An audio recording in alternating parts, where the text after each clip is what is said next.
أهلا وسهلا أحبتي في الله. كنجدد الترحاب بكم على قناتي. اليوم غادي نحضر معكم ألذ وأسهل كب كيك ممكن توجدوا لوليداتكم.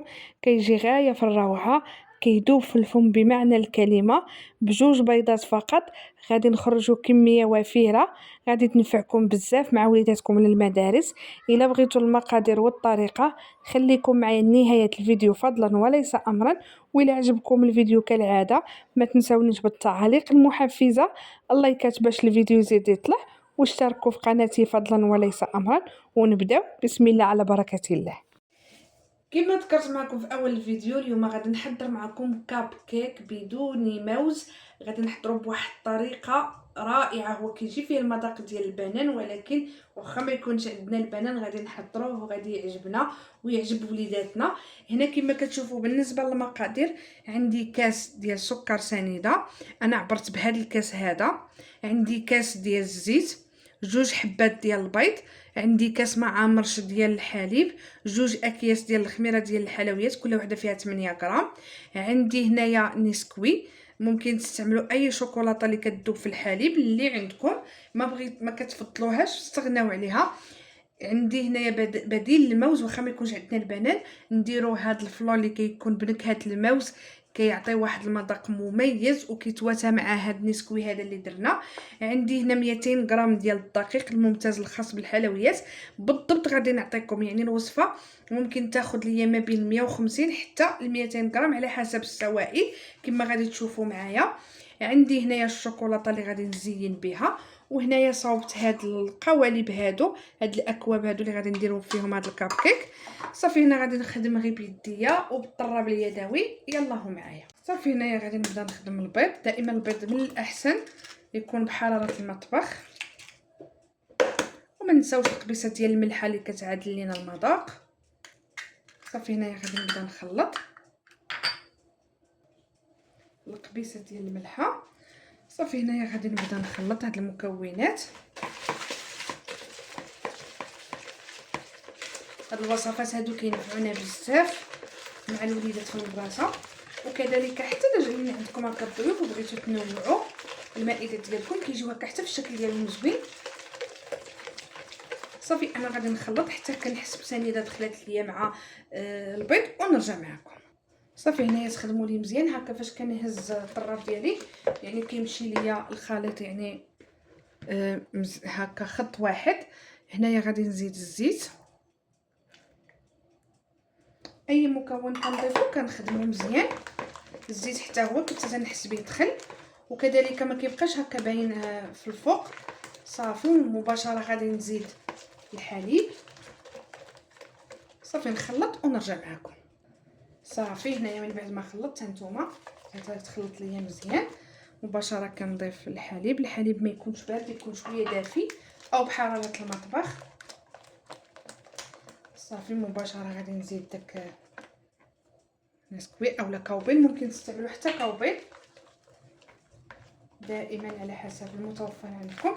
صافي غادي ندمجو مزيان وغادي نرجع باش نضيف باقي المكونات.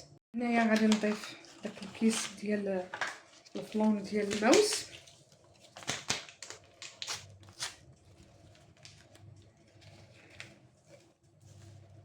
غادي نضيف الاكياس ديال الخميره ديال الحلويات، وغادي نبدا نضيف الدقيق تدريجيا. دائما الدقيق ديالكم ما ديروش دفعه واحده باش ما تقصح لكمش الكيكه ديالكم اولا المادلين اولا الكب كيك، يعني اي حاجه دائما هي بشويه بشويه باش كتحكموا بالقوام.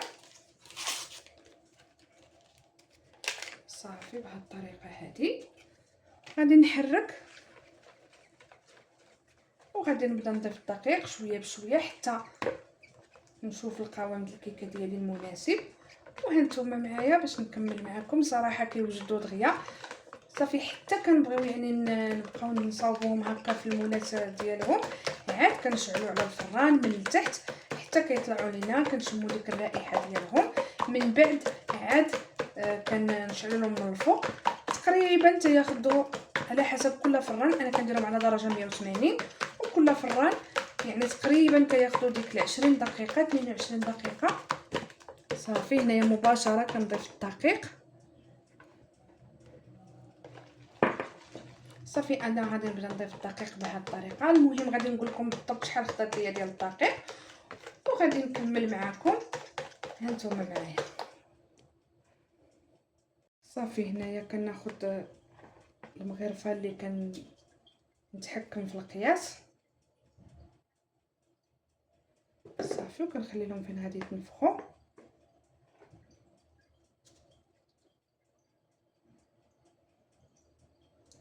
صافي كنمشي بهذه الطريقه هذه اللي كتشوفوا معايا حتى كنكمل الكميه كامله اللي عندي،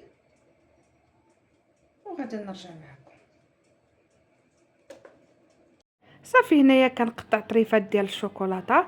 ممكن ديروا حبيبات ديال الكوكيز حتى هما كيجيو زوينين، ممكن تضيفوا معاهم المكسرات على حسب الذوق ديالكم.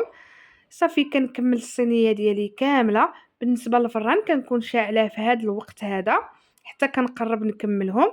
كنشعلهم من التحت على درجه 180، ومن بعد كنكمل لهم الى خاصهم من الفوق. من بعد ما كنكمل كنضرب الصينيه ديالي بهذه الطريقه هذه، وغادي تشوفوا معايا في الشكل ديالهم النهائي. خليكم معايا. كما كتشوفوا معايا هادو هما الكاب كيك اللي حضرت اليوم. كيجيو رائعين، كيجيو رطب، كيذوبوا في الفم بمعنى الكلمه. شوفوا ما شاء الله كيفاش كيجيو طالعين. يعني والاهم اننا كنكونوا كنعرفوا شنو كنصاوبوا بيدينا. صراحه كيستحقوا التجربه. واحد الرائحه طالعه منهم ما نقول لكمش، حتى اللون ديالهم جا اكثر من رائع. ساهلين ماهلين، فقط 2 بيضات خرجت لنا هاد الكميه هذه. كنتمنى ينالوا الاعجاب ديالكم. الى عجبوكم كالعاده ما تنساونيش بالتعاليق المحفزه. الله يكتب باش الفيديو يزيد يطلع. بارطاجيو مع الاهل والاصدقاء باش تعم الفائده. ونتلاقى معكم ان شاء الله في فيديو جديد، وصفه جديده على قناتي. مع السلامه.